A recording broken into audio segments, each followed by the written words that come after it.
Good afternoon, everyone. I am Daime Alsato. I am from Group 3.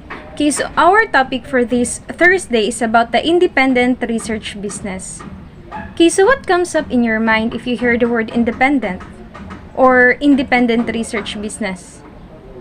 Yes, okay, it could be wala gasalig or can stand alone. Another? Okay, so the best term for this independent research business is independent means freedom, or you are free to do or to make a research about your business. So in order for your business to be successful or para na kay mga guidelines kung unsaon jud di ay ang sakto nga pag manage sa usa ka business. Okay, so our first subtopic is what is independent consulting business? Okay, so it is a consulting firm, is a business comprised of industry-specific experts who offer professional advice, guidance, and actionable solutions to businesses experiencing issues they can't deal with in-house. Okay, so masabtan naman, diba? Consulting firm, adto ka mga magpakonsulta sa mga specifically kung naay problema nga na-encounter imuhang company or imong business. Kay ang mga consulting firm is much experienceable. Mas dako sila or mas long term na ang ilahang kanang kuan sa ara sa business or sa business firm, business industry. Okay, so every company is bound to have problems. Yes, dili jud malikayan nga ang imuhang company bisan ug unsa na siya kadako, unsa na siya ka broad or unsa ka maayo na ang manage ni ana, na jud gihapoy problems nga ma-encounter. So that is why consulting firms are contracted to solve them. So masabtan ra, diba? Kung naay problema ang imuhang negosyo or ang imuhang business, muduol jud ta sa consulting firms, kay ang consulting firm sila ang mas nakahibaw kung unsay dapat or unsa ang solution nga angay ni ana.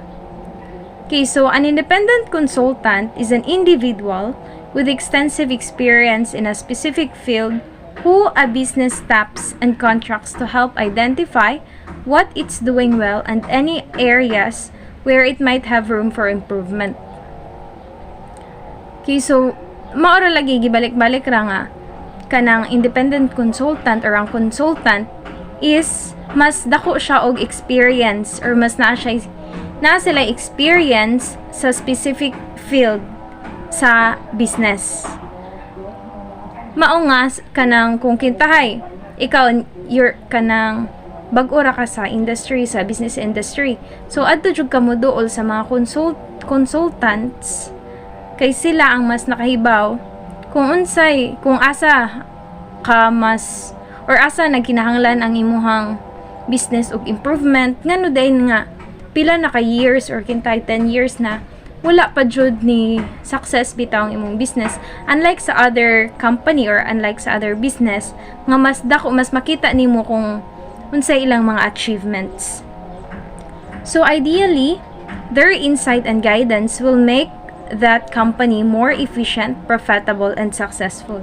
So as I've said a while ago, tungod sa consultants or consulting firm, mas sa ilahang guidance, mas naay kuan, mas mahimong profitable and successful ang imong business since nangayo man ka og advice or guidance gikan sa mga consulting firm.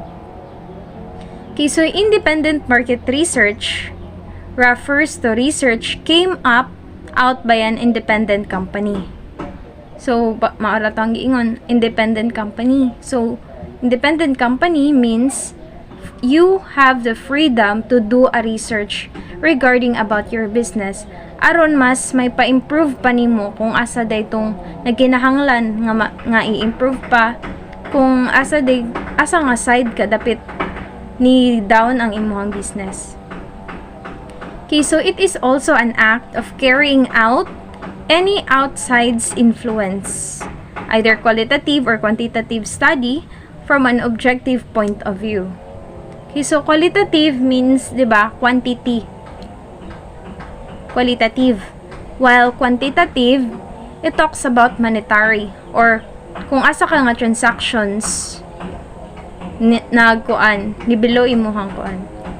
Okay, so and is one of the most common reasons that a market research agency might be engaged. Yes, dili jud kalikayan nga sa imuhang business or sa imong industry kuan, wala kay ma-encounter nga problems because problem is part of your business. It is also part of your success.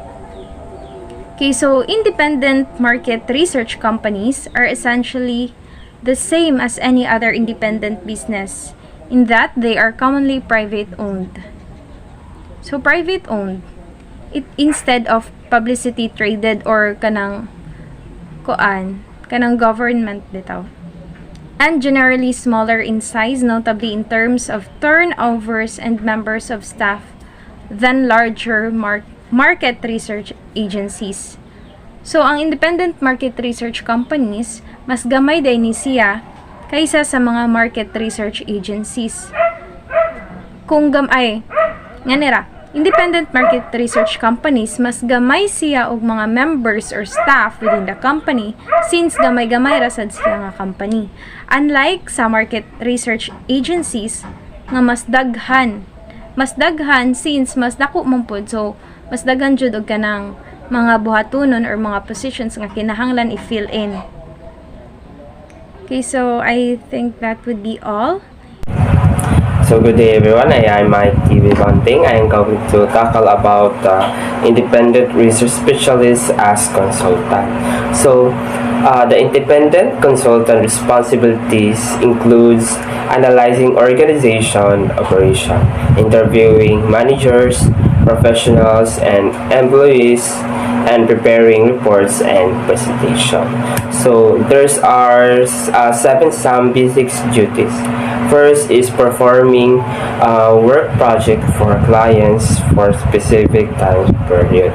So as a consultant, dapat mag-perform ka sa atong mga work project in your clients in specific time na atong hatag para nila. So number 2 is helping solve strategic, operational and technical problems. So as consultant, kung sa makaya nimo kung pwede masolbat, you gonna help for solving those operational and technical problems sa inyong company. Third is researching and analyzing problem and presenting reports. So as a consultant, dapat na-research nimo yung mga reports na imong nakuanan, then after nimo ma-report, dapat i-analyze to yung gihimo na report for you. So how to become an independent consultant? So to become an independent consultant, we have to go through the 6 steps on how to become one. So the first step is to commit to your specialty. It is where we establish our area of expertise. Kini siyang step is muna siyang una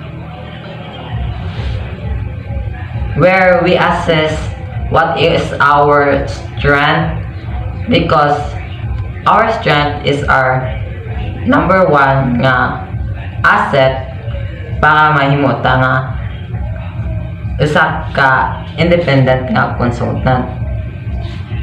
So number 2 or the second step is to pursue education or training.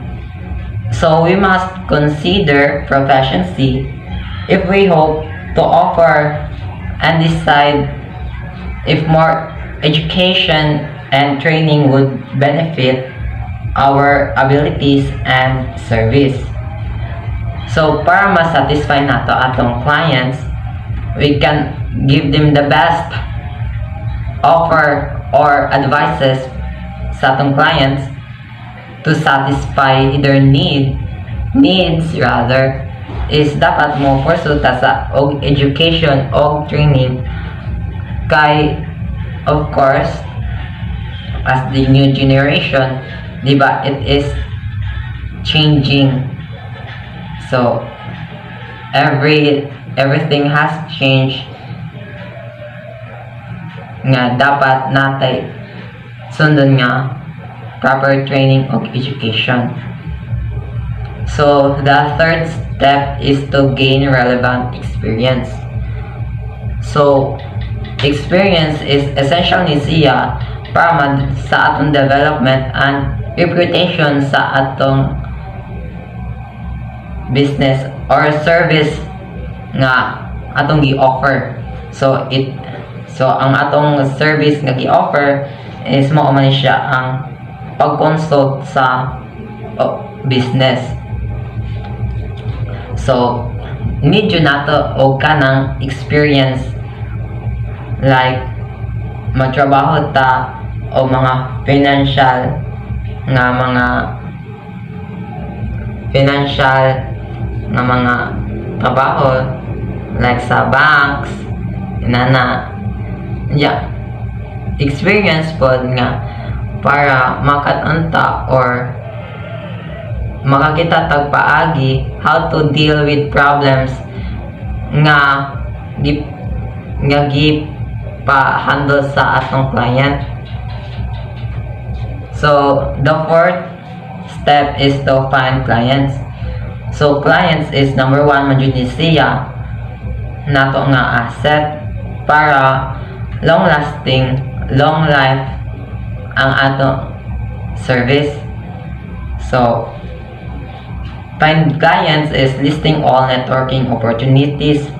So mag-isgot tag networking opportunities mo ni sila atong mga kaila, atong mga friends, families, mga kasilinganan. Mumali sa atong kana mga panganda ng possible nga clients, di ba? So the fifth step is to create a website and increase social media presence. So the advent of technology and internet is very relevant sa kaning atong fifth step kay daghan na biya karang mga vlogs, di ba, sa YouTube, sa Facebook ipang post. So magapit din nato siya aron i-promote ang atong business or service para mo daghan ng atong mga clients. So the sixth and last step on how to become an independent consultant is ask for recommendations. So ask for recommendations muna siya kanang through the word of mouth sa atong mga clients nga na satisfy sa atong service nga gi-offer nila. Like kanang if kay makatawag na siya para maka-establish ta og credentials and ma-verify ang atong pagka-expert ani nga pagka-consultant. So through sa mga chika nga anha magpa-consult kay nindot ang paghatag og service or kanang advices kabahin sa kanang gipangayo nga advice. So more to that's all the 6 steps on how to become an independent consultant. Next is I going to tackle about the skills.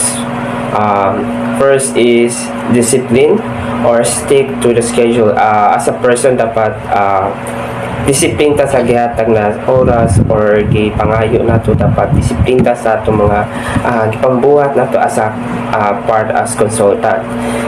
Next is determination. So for the determination ka for work for goals. So dapat natay determinado ta sa ato mga work natong gihandulan and kasi goals nato angay makapot for your for improving to your company. Time management. So creating own work schedule. So dapat na yun tayo time management para sa itong ginina na mo perform work project for clients specific time period. Dapat na yun tayo time management. Next is money management. Yung mga financial skills. So, those mga kwarta na dapat i-manage mo as a part of the consultant or the employee of the company. So, the last is the customer service mo, mga work closely with client. So, dapat para makaiusad yun ang tanan, dapat na yun tayo makibanta sa uban ng mga clients. So, para makaila-ila mo, then para po makaiusad yung mga idea or mga angay matabang sa yung company as a clients para ma-improve o ma-expand pa jud inyong mga businesses or company, or ma-expand yung mga bonding through your clients and employee. That's all. Good day to each and everyone. I am Shalani Gudelos Rinius, and my assigned topic is consideration in starting own business. So, before you take on an entrepreneurial venture, it's important that you are confident in your capacity to carry out your project. For this reason, we have made a list of the 6 things you should think before to start your journey. So, the first one is turn your idea into a plan. Every entrepreneurial journey starts with an idea, but how can you bring your idea into life? Take some time to lay out the real business plan and anticipate the challenges you will face. For example, if you're considering creating a networking app for young legal professionals, consider the logistic behind designing and developing the app, and how you will manage to meet the needs of the specific target market. There are a lot to think about. You don't need to have all the answers at this stage. Try making a mind map outlining the process of making your idea a reality. This exercise will not only help you create your formal business plan, but it will also prepare you for the obstacles that you will find in the process.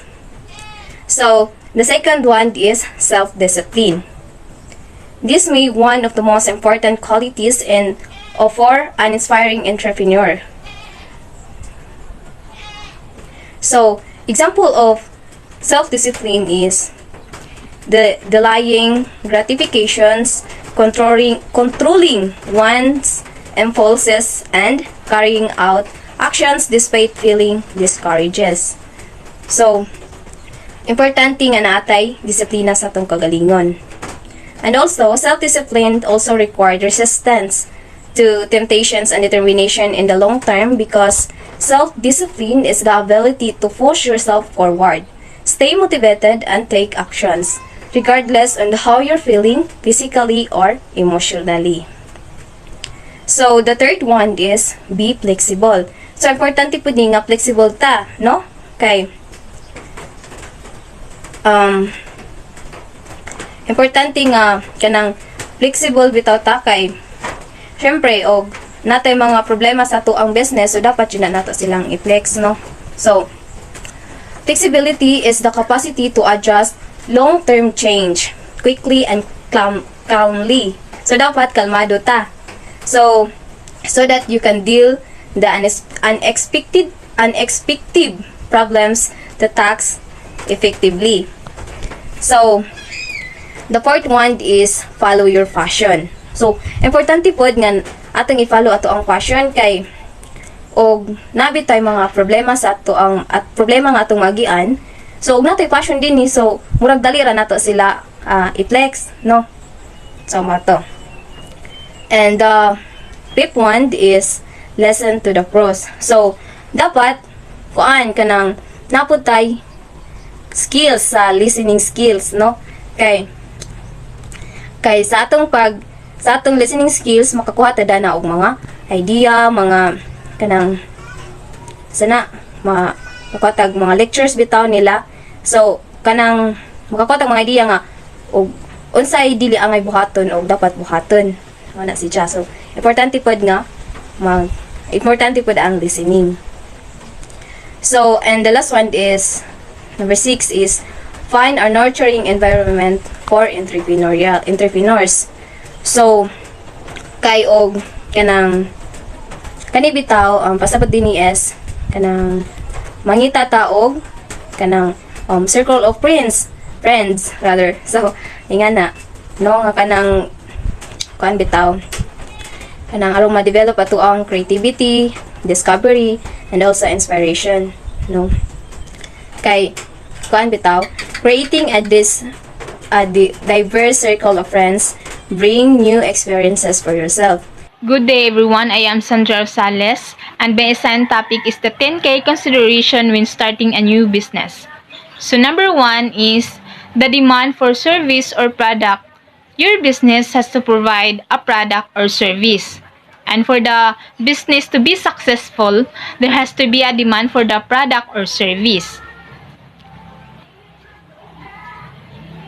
So, gauging for the demand for your service or product will require some research, but it will help you determine whether your venture is viable and prove its viability to investors.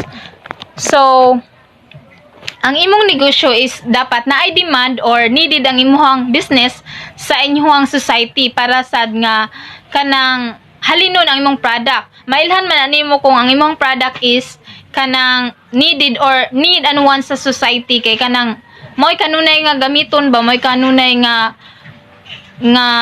palitunon sa mga customers. So kanang imuhang banabnaon kung ang imuhang negosyo is halinon ba dirang dapita. So number 2 is the pricing. Pricing is tricky. If you go too high, you can lose potential customers. But going too low can also cause problems by making people think that your product is cheap or low quality. You need to find a sweet spot. So, sa paghimo sa pricing, kanang lisod siya kaayo kay very tricky siya. So, meaning, maglibog ta usahay sa paghimo sa pricing. Sa pricing sa atong product or service. Kaya if ever taas ang presyo, so, naay tendency nga ang atong customer, mawadan ta og mga potential customers. Kay kanang mahalan man sila. But if sobraan ra pud sa kaubos or kabarato ang atong price sa atong product, maka-cause pud siya og problem sa business. Kay ang uban natong customer is ang ilang hunaon-naon is kanang cheap ra pud kaayo or in a low quality ra sad kaayo ang atong product. So dili sad siya maayo sa atong kanang negosyo. So we need to find a sweet spot kung unsa jud ang insakto nga pag-price sa atong product or service. So number 3 is the competition. Your business will have a competition, so you need to understand your competitors or competition, including their strength and weaknesses. This will help you figure out what can you offer to your customers. So, sa atong business is naaman jud ng mga competitors or kakompetensya. So, kinahanglan natong masabtan nga kanang or atong studyhan ang mga atong competitors o giunsa nila pagpalambo ang ilang business kay aron sad kanang ma-improve pa nato ang atong quality of service. Apilon po nato ang ilang strength and weaknesses kay dira man nato ma-compare kung asa data nagkuwang or asa sila mas maayo. So atong ma-improve ang quality sa atong product or service nga atong mahuna-hunaan or atong makita kung asa ta nagkuwang. So number 4 is marketing and advertising. So you need to get a word of your business, and marketing and advertising can help you do that.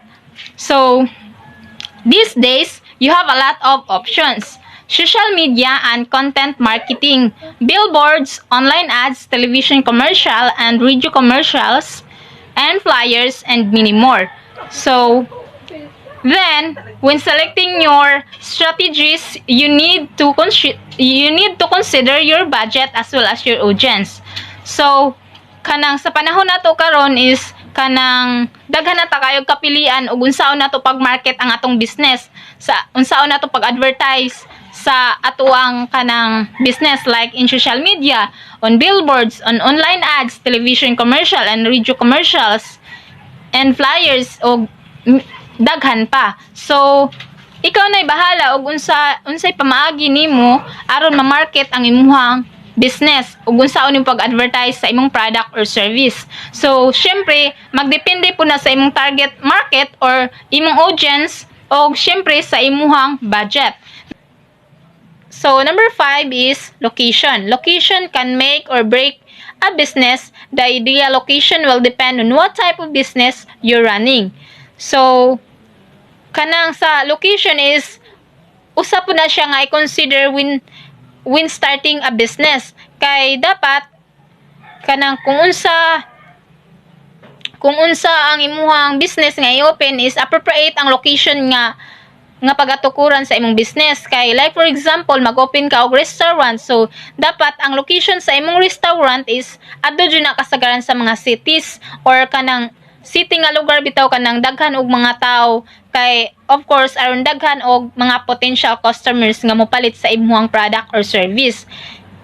Kay unlike kung adto ka sa mga tago nga lugar, so syempre wala kaayo makakita sa imong restaurant, walay makapamalit sa imong mga products. So dapat adto jud na siya sa mga daghan og tao or mga cities lagi nga lugar para daghan ka og mahimong mga customers aron mahalin sad ang imong produkto.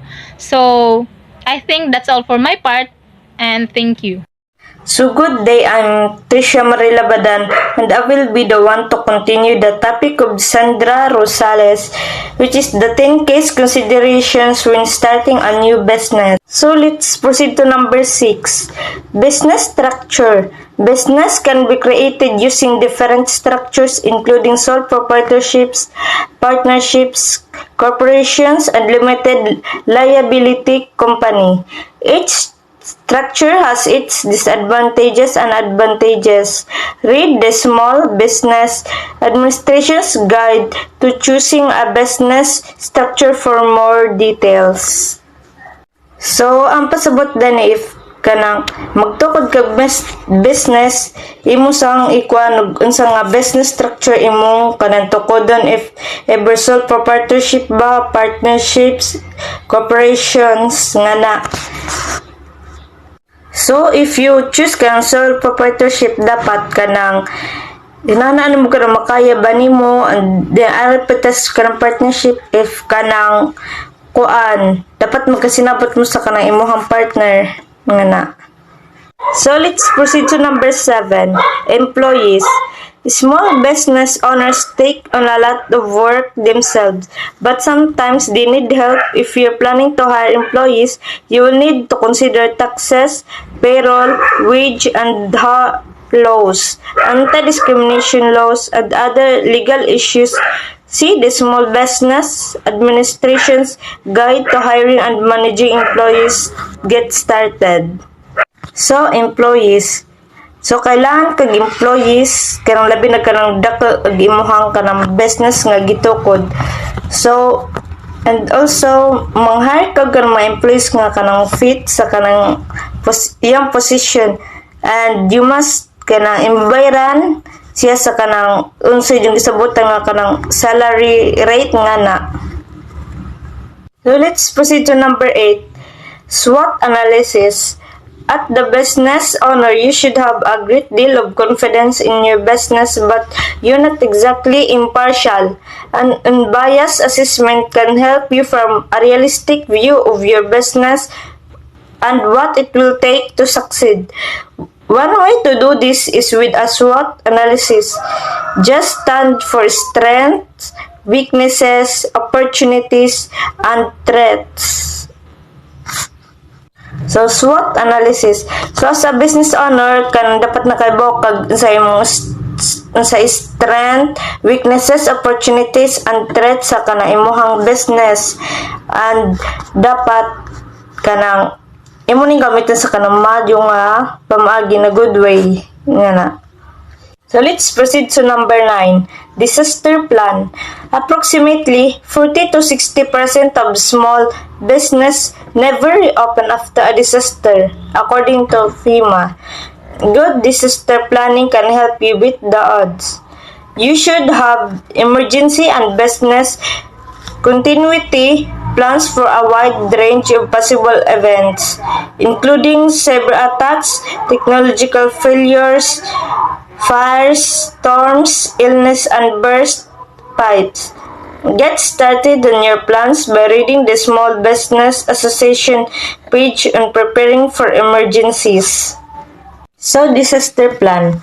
So, dapat ka na imong store nanay ka ng, so, arita sa fire, dapat, arong, di na kang black ka na, dapat na kay ka ng fire extinguisher. So, mura kasagaran pud sa kanang mga business, kay gi-record mo pud ng, kuan, kada store na ay ka ng fire extinguisher, nga na kay, ready if na sunog nga na.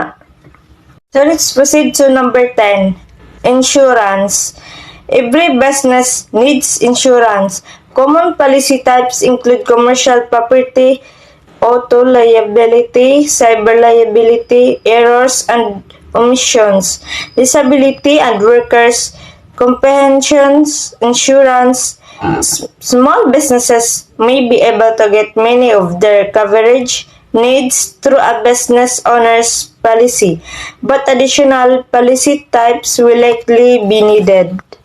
So, insurance. So, dapat yung business is kanang nanay insurance. Kay, if ever kanang lugi gamay ka na, at least kanang na kay kadaganan ng insured na yung business bitaw, makatabang mo pa na siya.